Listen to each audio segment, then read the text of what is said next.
સર્વકાર્યેષુ સર્વદા. શ્રી સ્વામિનારાયણ ભગવાનની જય. અક્ષર પુરુષોત્તમ મહારાજની જય. ગુણાતીતાનંદ સ્વામી મહારાજની જય.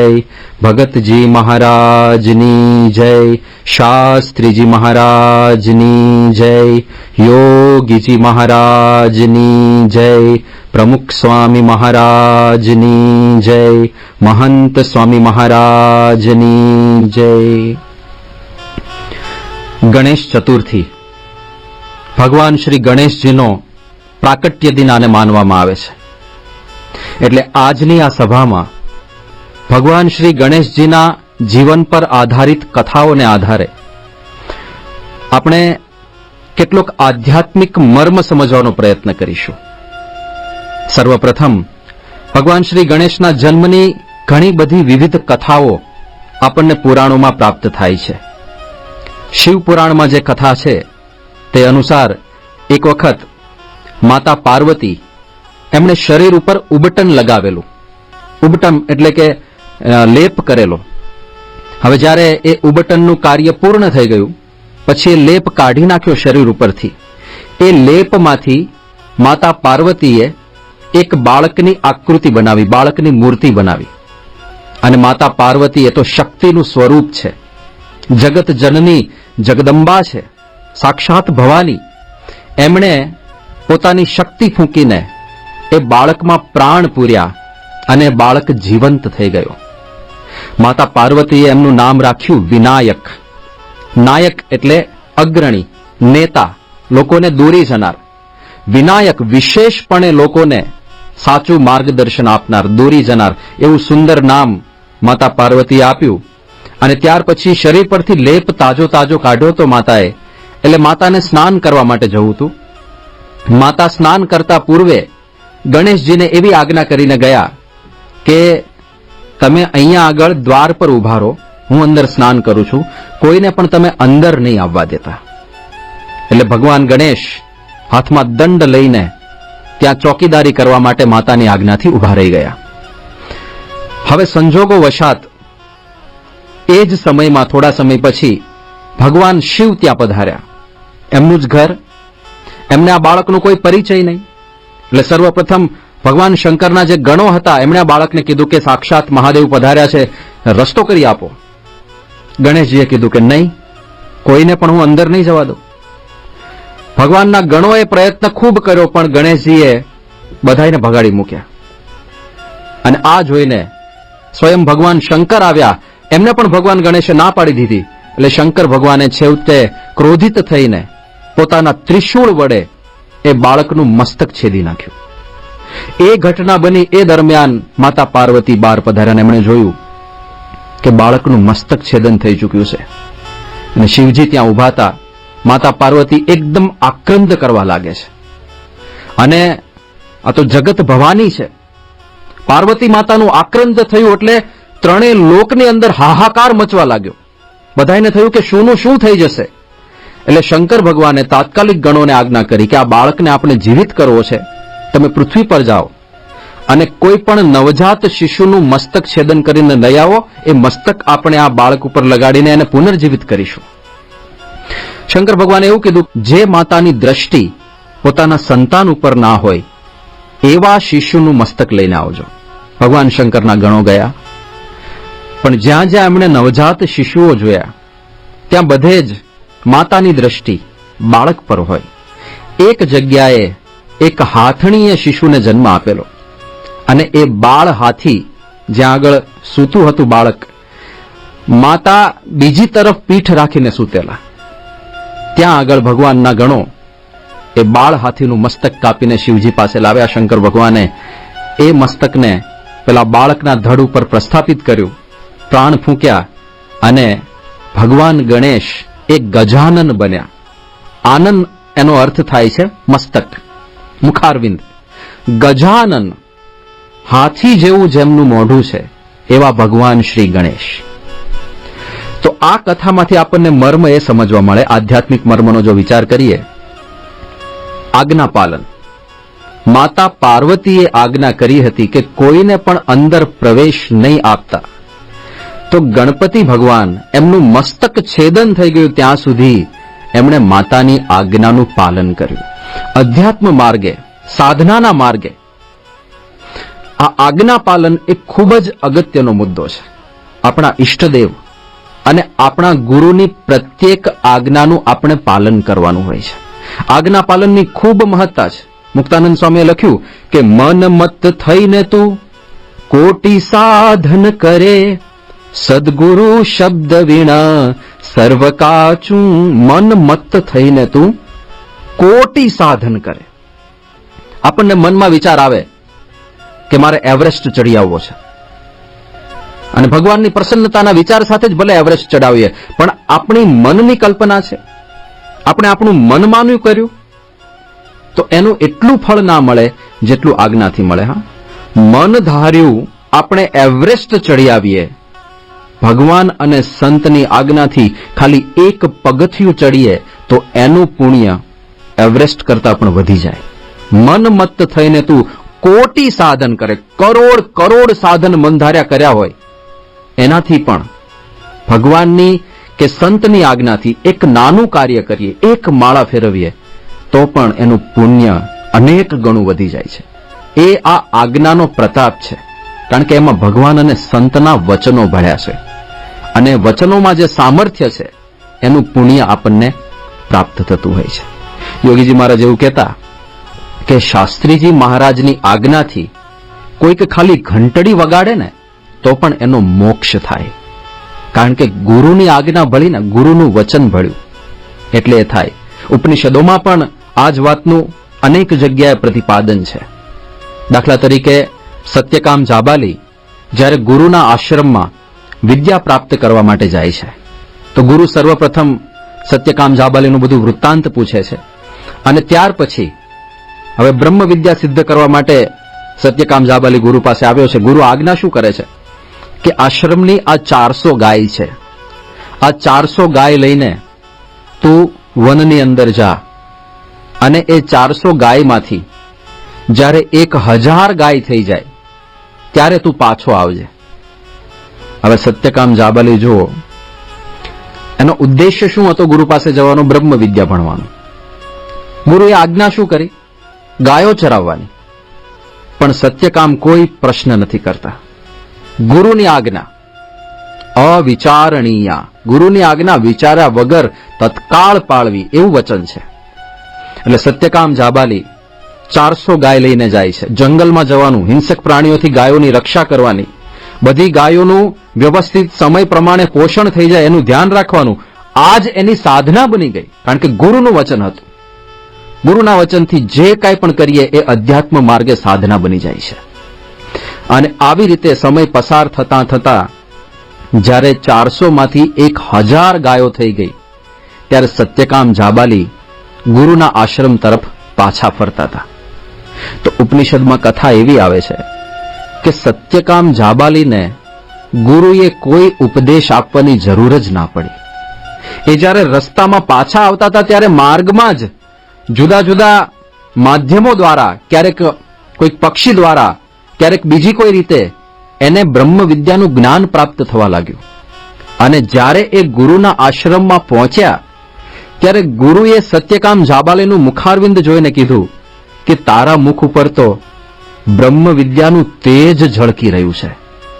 તો આજ્ઞા પાલન, કેવળ ગુરુની આજ્ઞા પાળી ગાયો ચારી પણ બ્રહ્મ વિદ્યા આત્મસાત થઈ ગઈ. તો અધ્યાત્મ માર્ગે ભગવાન અને સંતની આજ્ઞાનું પાલન કરવું એ ખૂબ જ મહત્વપૂર્ણ વસ્તુ છે. એ આપણને ભગવાન શ્રી ગણેશમાંથી શીખવા મળે છે.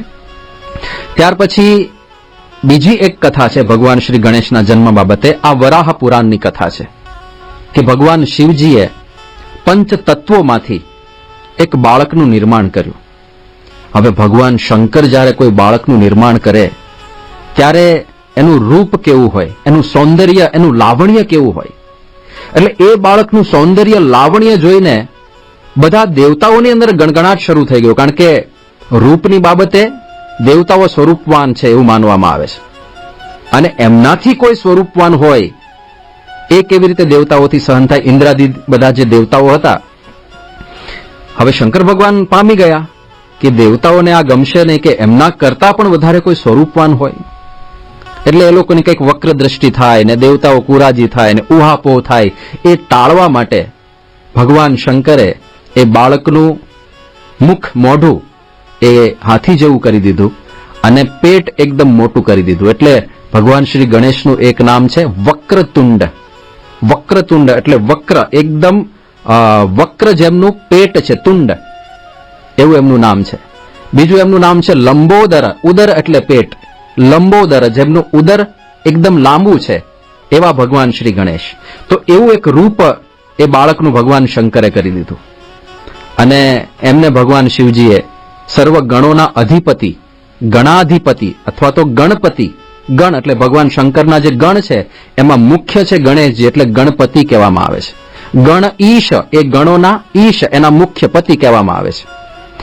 પણ આ કથામાંથી આપણને જે આધ્યાત્મિક સાર જોવા મળે છે એ એવો છે કે ક્યારેય આ અધ્યાત્મ માર્ગ છે ને, એટલે આપણને ભગવાને જે કાંઈ પણ શરીર આપ્યું હોય, જેવું પણ શરીર આપ્યું હોય, એ બાબતે કોઈ અફસોસ ક્યારેય ન કરવો. ગણપતિજીના જીવનની અંદર, ભગવાન ગણેશજીના દરેક ચરિત્રમાં કોઈ જગ્યાએ એવું આપણને પ્રાપ્ત નથી થતું કે એમના રૂપ બાબતે કે એમના શરીર બાબતે એમને કોઈ ફરિયાદ હોય.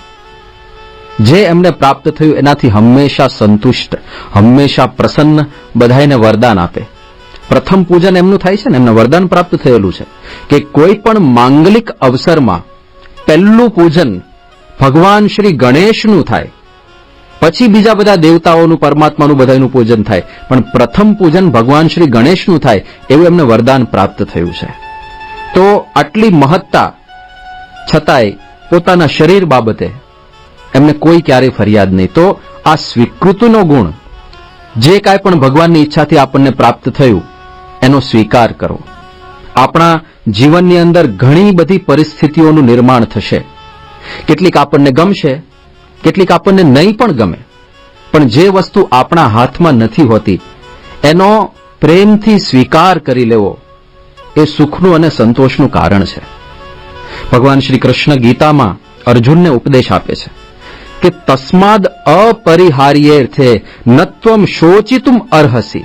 હે અર્જુન, અપરિહાર્ય, જે વસ્તુ તારા હાથમાં નથી, જે વસ્તુ થશે થશે ને થશે જ, એમાં તું કશું જ નહીં કરી શકે, એવી બાબત માટે અર્જુન તારે ક્યારેય શોક ના કરવો. આ બહુ અગત્યની વાત છે અધ્યાત્મ માર્ગે. જે વસ્તુ આપણા હાથમાં નથી, ઘણું બધું આપણા હાથમાં નથી. આમ જોઈએ તો આપણું વર્તન અને આપણી સમજણ સિવાય બીજી કોઈ વસ્તુ આપણા હાથમાં નથી. મોટે ભાગે આપણે સાથેના માણસોને કંટ્રોલ કરવા પ્રયત્ન કરીએ, એના સ્વભાવમાં પરિવર્તન થાય એવી ઈચ્છા રાખીએ કે આની અંદર આટલો સુધારો થઈ જાય તો અમારા પરિવારમાં સુખ શાંતિ થઈ જાય. પત્ની આટલો સુધારો કરી દે, પત્નીને એમ થાય કે પતિ જો પોતાના સ્વભાવમાં આટલો સુધારો કરી દે. અપરિહાર્ય અર્થે એ આપણા હાથની વાત જ નથી. બીજાના જીવનનું પરિવર્તન કરવું એ આપણે આપણા જીવનનું પરિવર્તન કેટલું કરી શકીએ છીએ? આપણી કુટેવોને છોડીને આપણે સુટેવો ડેવલપ કેટલી કરી શકીએ છીએ? આપણું જ પરિવર્તન કરવામાં ઘણીવાર આપણે અસમર્થ હોઈએ છીએ. તો બીજા પોતાના જીવનમાં પરિવર્તન કરે એવી ઈચ્છા આપણે જેટલી રાખીએ એટલો એ બધો દુઃખી થવાનો માર્ગ છે. તો જે કાંઈ પણ ભગવાનની ઈચ્છાથી આપણા જીવનમાં ઘટનાઓ ઘટે એનો સ્વીકાર કરી લેવો એ ભગવાન શ્રી ગણેશના જીવનમાંથી આપણને પ્રાપ્ત થાય.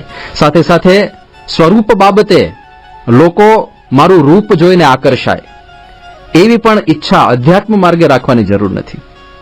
રૂપ કરતા ગુણો આત્મસાત કરવા માટે પ્રયત્નશીલ રહેવું જોઈએ. એ પણ ભગવાન શ્રી ગણેશજીના આ ચરિત્રમાંથી આપણને શીખવા મળે છે.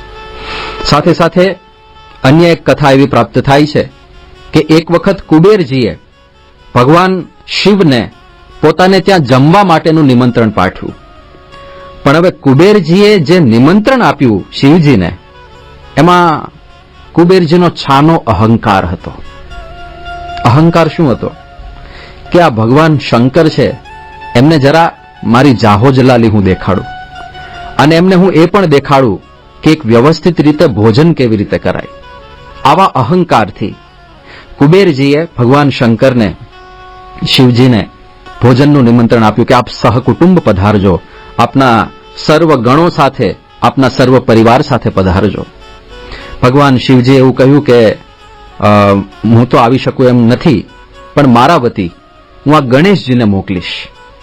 અને ગણેશજી ગયા અને ગણેશજીને યથાતથા ખબર હતી કે પિતાજી શું કરાવવા માંગે છે, કે આ કુબેરજીના અહંકારનો ભંગ કરાવવા માંગે છે.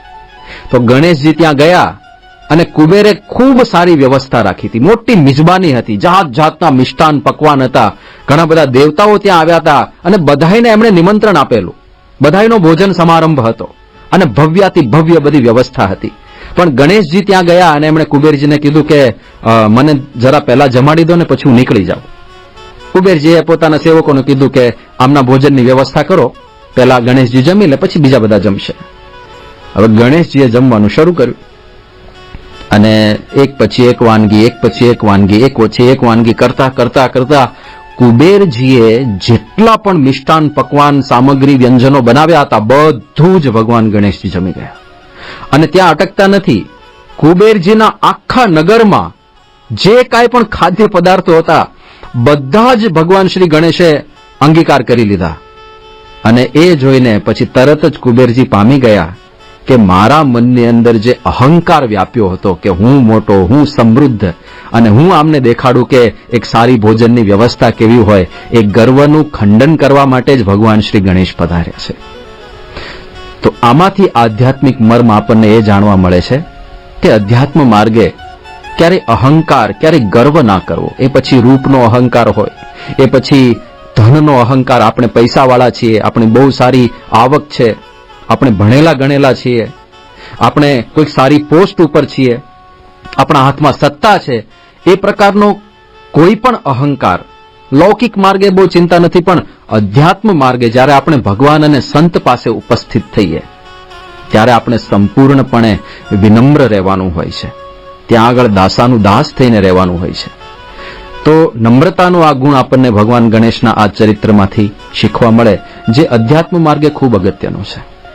ભગવાન એક ગુણોનો ભંડાર છે અને ભગવાન અતિ સમર્થ છે. ભગવાનની સામર્થ્ય પાસે આપણા જેવા સાધારણ જીવોની કોઈ વિસાત નથી, કોઈ સામર્થ્ય નથી. ભગવાનની શક્તિ કેવી વિચાર તો કરો. ખાલી એમનો સર્વજ્ઞપણાનો ગુણ એક છે, એના પર આપણે વિચાર કરીએ તો કેટલી પ્રચંડ ઉર્જા છે. એક તાળાવચ્છિન્ન ભગવાન બધું જ જાણે છે. આ વિચાર કરો, આ કેટલી મોટી વાત છે. અનંત બ્રહ્માંડો છે.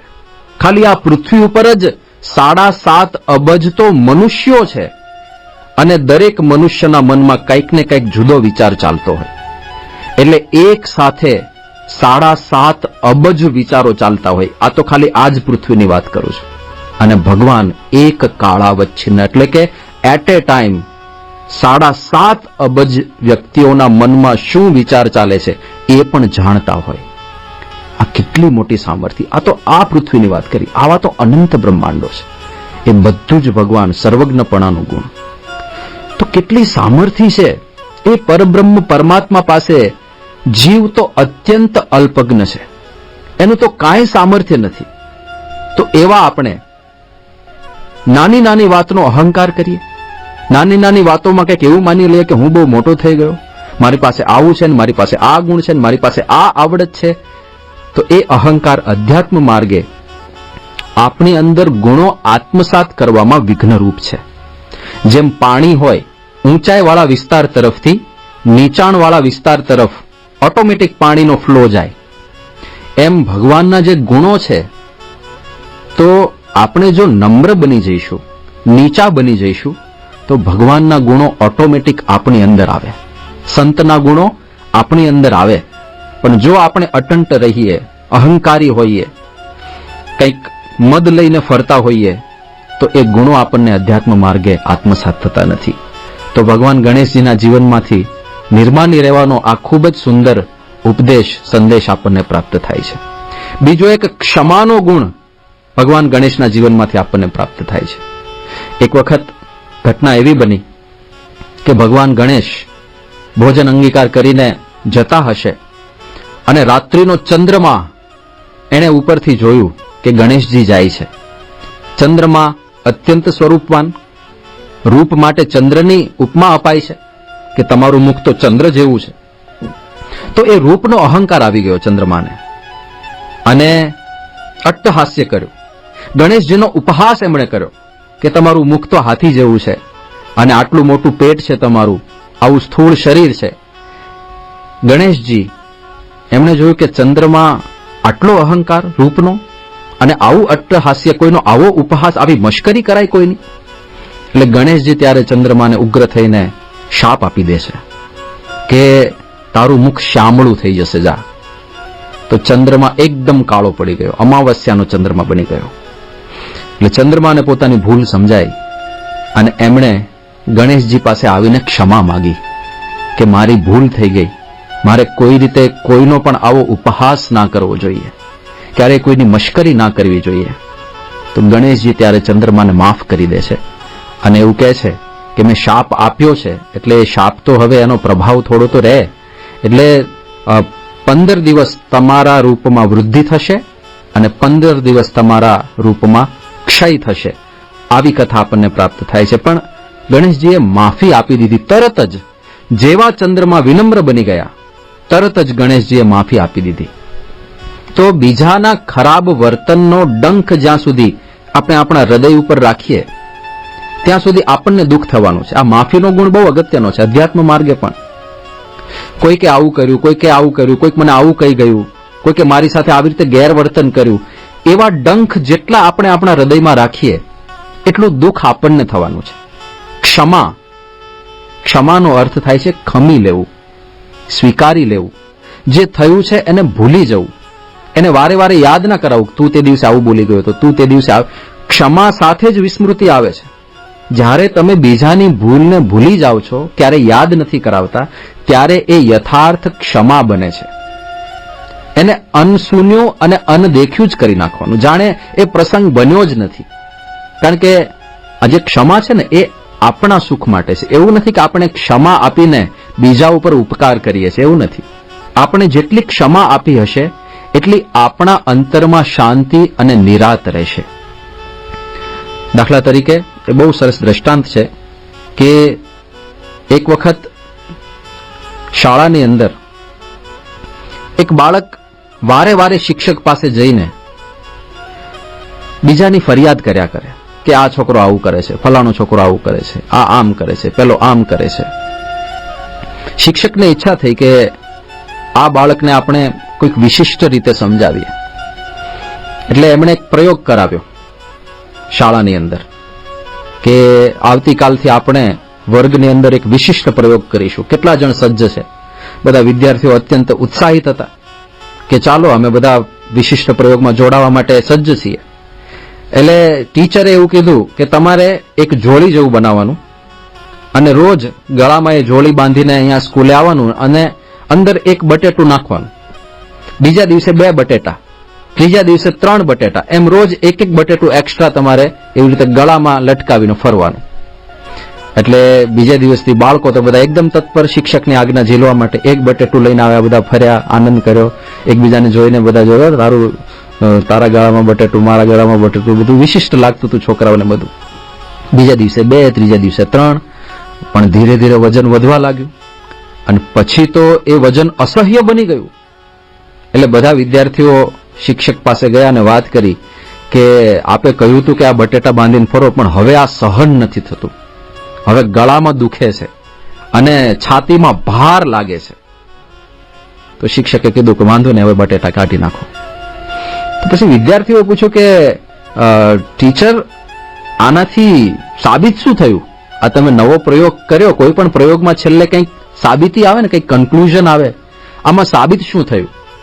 તો ટીચરે ત્યારે મર્મ સમજાવ્યો કે તમારામાંથી ઘણા બધા વિદ્યાર્થીઓ એકબીજાની અનેક પ્રકારની ફરિયાદો લઈને મારી પાસે આવે છે કે આ આવું કરે છે, ફલાણો આવું કરે છે, પેલો આવું કરે છે. એ બધી ફરિયાદો છે ને આ બટેટા જેવી છે. જેટલી ફરિયાદો તમે તમારા અંતરમાં લઈને ફરશો એટલો તમને તમારા ગળામાં અને તમારી છાતી ઉપર તમને ભાર લાગશે. એ ભાર તમને દુઃખી કરશે. આપણે આપણા પરિવારજનો કે આપણી આસપાસ રહેતા માણસો પ્રત્યે જેટલી ફરિયાદો લઈને ફરતા હઈશું એટલો જ આપણા અંતરમાં ભાર રહેશે. અંતરે આપણને સુખ નથી થતું, અંતરે આપણને શાંતિ નથી મળતી. પણ જેટલી એ બધી ફરિયાદો આપણે મૂકી દઈએ, ભગવાનને પ્રાર્થના કરી શકાય કે પ્રભુ આણે મારી સાથે આવું વર્તન કર્યું છે, પણ મને એવું બળ આપજો કે હું એને ક્ષમા કરી શકું, તો ભગવાન પણ આપણને એવું બળ આપે. યોગીજી મહારાજનું જીવન જોઈએ, પ્રમુખ સ્વામી મહારાજનું આપણે જીવન જોઈએ, આપણે મહંત સ્વામી મહારાજનું જીવન જોઈએ. એમના જીવનમાં ઘણી બધી ઘટનાઓ એવી બની છે જેમાં લોકોએ ગેરસમજણથી, અણસમજણથી એમનો દ્રોહ કર્યો હોય, એમને જેમ તેમ બોલી ગયા હોય, પણ એમણે ક્યારેય પોતાના અંતરમાં રાખ્યું નથી. ક્ષમાના સાગર છે. હવે જ્યારે આપણા ઈષ્ટદેવ અને આપણા ગુરુદેવ એ ક્ષમાના સાગર હોય, ત્યારે આપણે ક્ષમાનું સરોવર તો બનીએ, ત્યારે આપણે ક્ષમાનું પાણી ભરેલું એક માટલું તો બનીએ. ક્ષમાનો ગુણ અધ્યાત્મ માર્ગે ખૂબ અગત્યનો છે. તો એ પણ આપણને ભગવાન ગણેશના જીવનમાંથી શીખવા મળે છે. પછી ભગવાન ગણેશની જે સુંદર આકૃતિ છે, એમનું જે દિવ્ય શરીર છે, એના વિવિધ અંગોમાંથી પણ આપણને ઘણું બધું શીખવા મળે છે. દાખલા તરીકે ભગવાન ગણેશનું મસ્તક મોટું છે, તો એમાંથી શીખવા મળે છે. મસ્તક એટલે બુદ્ધિ અહીંયા રહેલી છે, આપણા વિચારો મસ્તકમાં થાય છે. તો હંમેશા આપણે મોટા અને ઉમદા વિચારો રાખવા.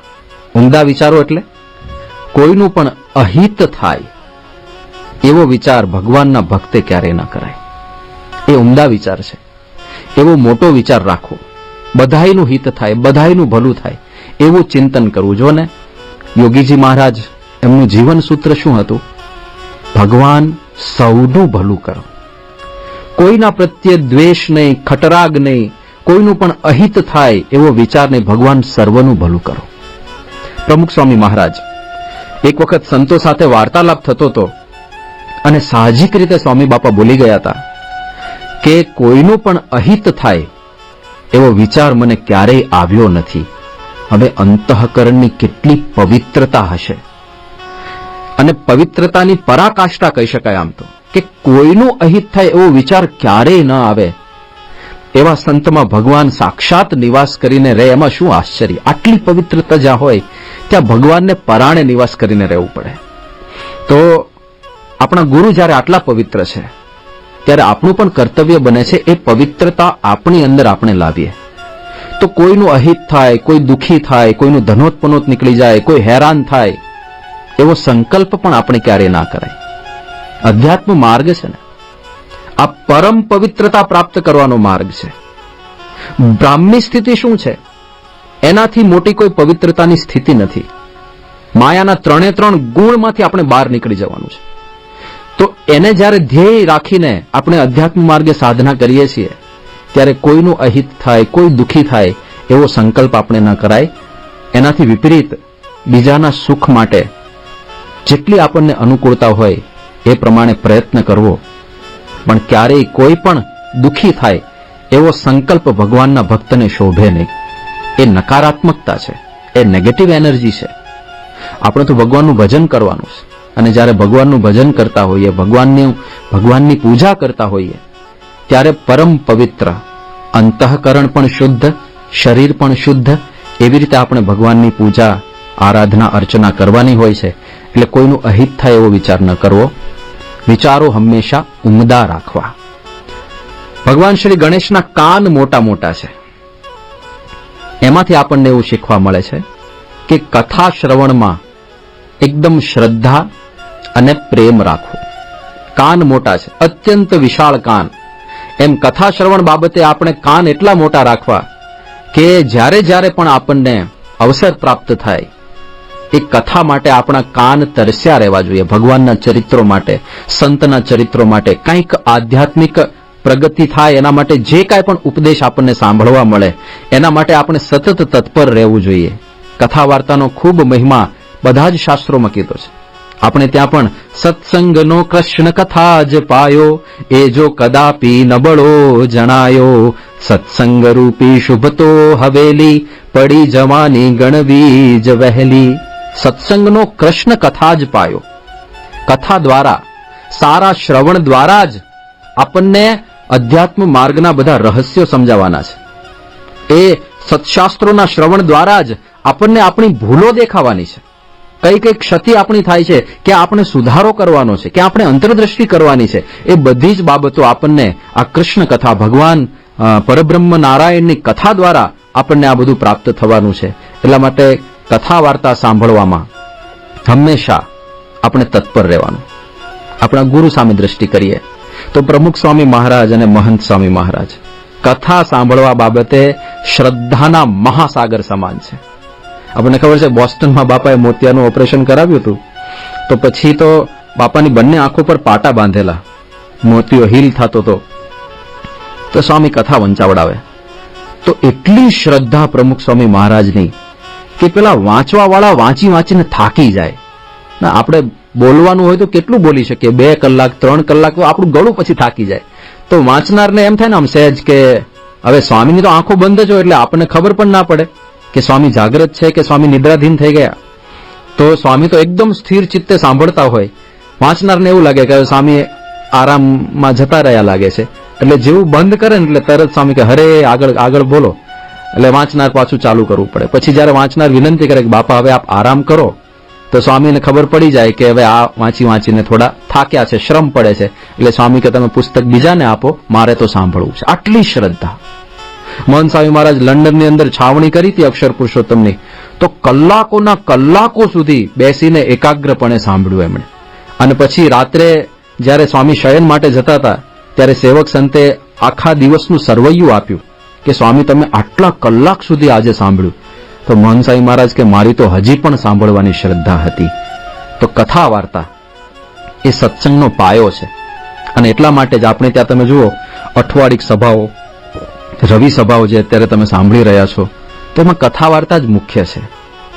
એનાથી જ આપણા સત્સંગની, આપણી સમજણની, આપણી નિષ્ઠાની સતત અને સતત પરિપુષ્ટિ થતી રહે છે.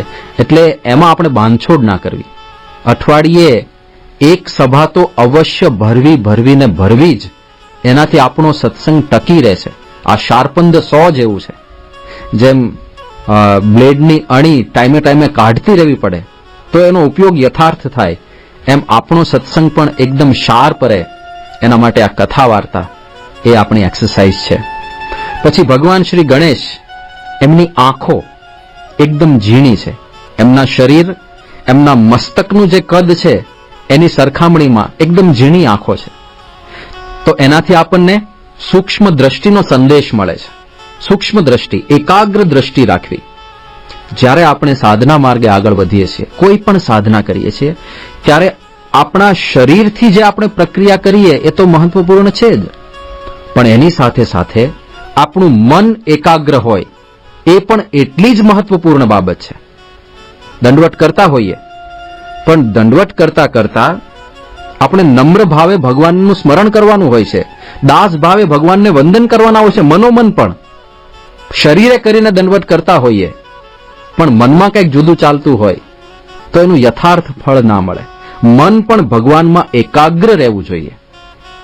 એક વખત આરતી પછી જ્યારે દંડવટ ચાલતા હોય તો પ્રદક્ષિણાની અંદર 2 ભક્તો દંડવટ કરતા હતા, પણ દંડવટ કરતા કરતા પરસ્પર વાર્તાલાપ કરતા હતા. વર્ષો જૂનો પ્રસંગ છે. અને મહંત સ્વામીજી મહારાજ જે ત્યારે સદગુરુ પદે હતા, એ ત્યાંથી પ્રદક્ષિણામાંથી ત્યારે પસાર થયા, અને એમણે જોયું કે આ 2 ભક્તો અંદર વાર્તાલાપ કરતા વાતો કરતા દંડવટ કરે છે. એટલે બંને મહંત સ્વામી મહારાજના હેતવાળા હતા. સ્વામી એમને કહી શકે, સત્પુરુષની આ રીતિ છે, એમને એવું લાગે કે હું કહીશ તો ખોટું નહીં લાગે સામેવાળાને, તો એ પ્રેમથી કહેતા હોય છે, ટકોર પણ કરતા હોય છે. તો મહંત સ્વામી મહારાજ ત્યાં સહેજ માટે ઉભા રહ્યા અને સ્વામીએ કહ્યું કે દંડવટ કરો છો કે કસરત કરો છો? આટલું કહીને મહંત સ્વામી મહારાજ ત્યાંથી પધાર્યા.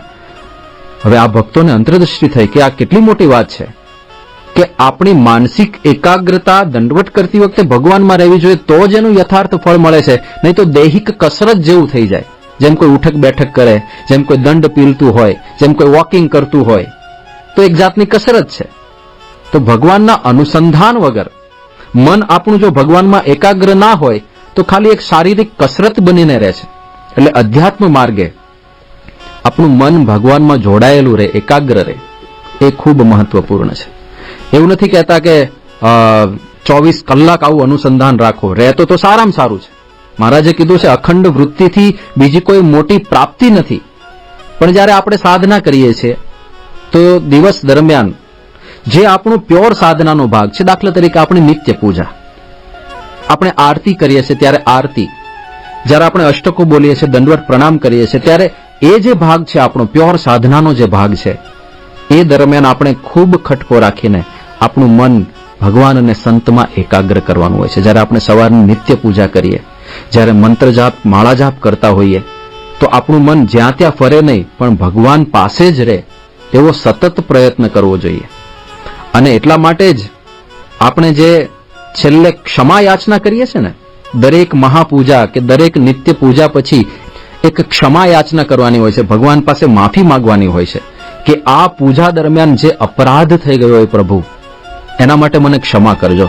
એમાંનો એક અપરાધ આ છે કે આપણું મન બીજે જતું રહ્યું હોય. જ્યારે આપણે ભગવાનનું આવાહન કરીએ છીએ ત્યારે મૂર્તિઓમાં ભગવાન અને સંત આવીને વિરાજમાન થાય છે. પછી આપણે માળા કરતા કરતા બીજે વૃત્તિ રાખીએ તો ભગવાન અને સંતને કેવું લાગે કે આણે જ મને આવાહન કરીને અહીંયા બોલાવ્યો અને હવે એનું ધ્યાન તો બીજે ભટકે છે, તો એ અપરાધ થયો. એની ક્ષમા માંગવાની હોય.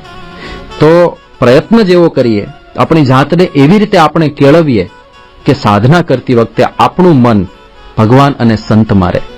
પછી દિવસ દરમિયાન આપણે નોકરી ધંધાનું બધું કામ હોય તો એ દરમિયાન સ્મરણ થાય તો સારામાં સારું છે. પણ મહારાજે બીજો એક વિકલ્પ પણ આપ્યો છે કે આપણે રાજીપાના અનુસંધાનથી બધું કરવું, તો દરેક પ્રવૃત્તિ એ આપણી સાધના બની રહે છે. આપણે એક ભેગી વાત છે, પ્રસન્નતાનો વિચાર, તો મન એવી રીતે એકાગ્ર રાખવું એ ભગવાન ગણેશના જીવનમાંથી આપણને શીખવા મળે.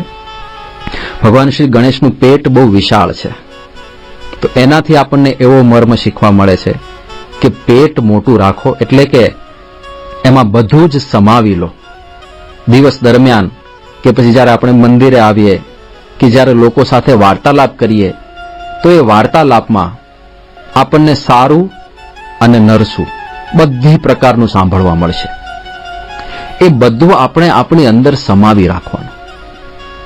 એમાંથી સારી વાત આપણે બીજાને કહેવી, પણ કોઈના અવગુણની વાત હોય એ આપણે ક્યારેય બીજાને ન કહેવી. કોઈની ભૂલોની વાત હોય, કોઈની ક્ષતિની વાત હોય, કોઈની નકારાત્મક વાતો હોય, એ નકારાત્મક વાતો ક્યારેય આપણે બહાર ન કરવી.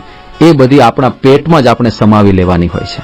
તો લંબોદર ગણેશ ભગવાનનું જે નામ છે, વક્રતુંડ જે એમનું નામ છે, એમાંથી આપણને આ શીખવા મળે છે કે આપણે આપણું પેટ એવું મોટું રાખવું કે બીજાના જે કાંઈ દુર્ગુણો હોય, અવગુણો હોય, એ બધા એમાં જ સમાહિત થયેલા રહે, એ ક્યારેય બહાર ના આવે.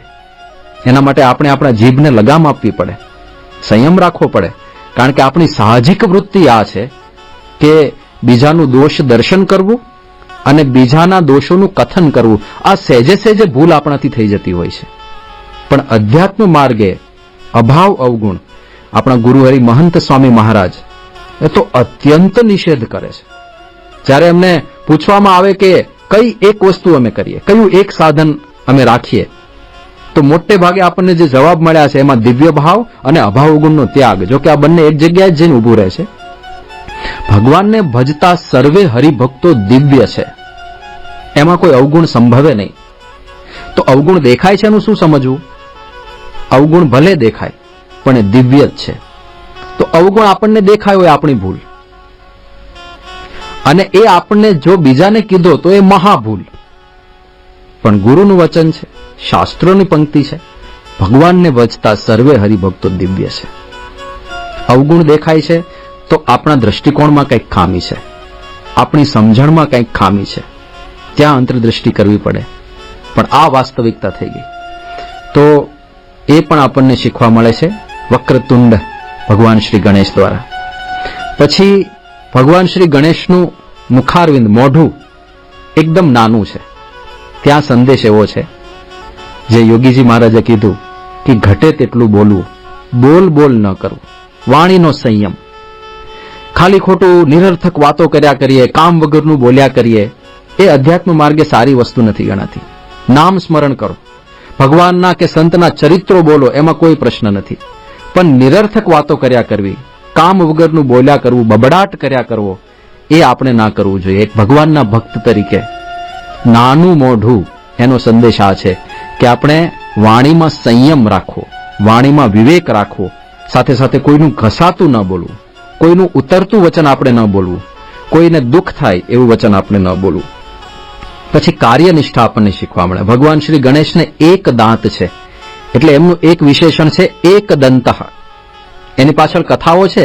એક કથા એમાંની એક એવી છે કે જ્યારે વ્યાસજીએ મહાભારતનું નિર્માણ કરી લીધું પછી એમના મનમાં આખું મહાભારત રમતું હતું, એમને કોઈક લેખન કરનાર જોઈતું હતું, એટલે એમણે પસંદગી કરી ભગવાન શ્રી ગણેશની, કારણ કે અત્યંત શ્રદ્ધાવાન ભગવાન શ્રી ગણેશ, કે મેં મહાભારતની રચના કરી છે, તમે એનું લેખન કરી આપશો.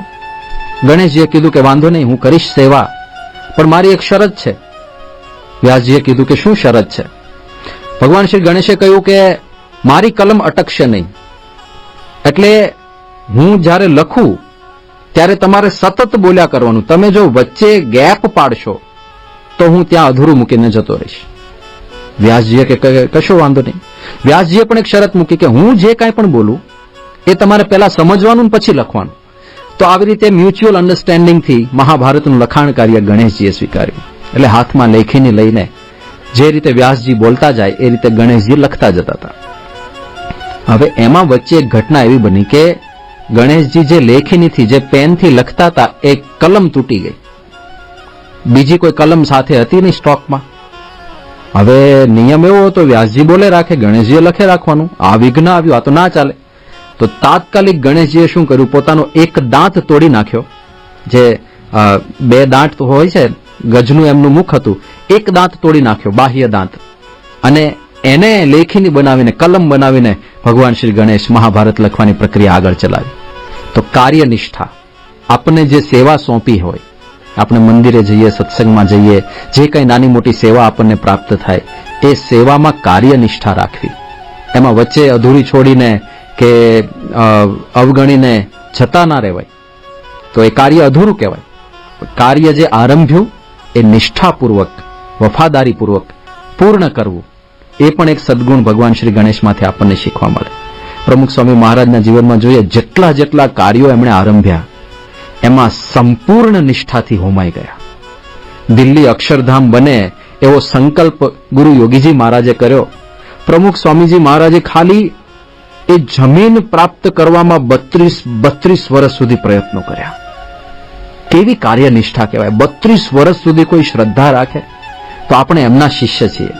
તો જે કાંઈ પણ નાની મોટી સેવા આપણને પ્રાપ્ત થાય સત્સંગમાં, એ સંપૂર્ણ કાર્યનિષ્ઠાથી આપણે કરવી. તો આવા તો અનંત ગુણો ભગવાન શ્રી ગણેશના જીવનમાંથી આપણને શીખવા મળે છે, જે અધ્યાત્મ માર્ગે આપણને અતિશય ઉપયોગી થાય. તો ભગવાન સ્વામિનારાયણ, સમગ્ર ગુણાતીત ગુરુ પરંપરાના ચરણોમાં અને સાથે સાથે ભગવાન શ્રી ગણેશના ચરણોમાં આપણે સૌ પ્રાર્થના કરીએ કે આ જે બધા ગુણો છે, જે આધ્યાત્મિક માર્ગે અત્યંત ઉપયોગી ગુણો છે, એ બધા આપણા જીવનમાં આત્મસાત થાય અને આપણે પણ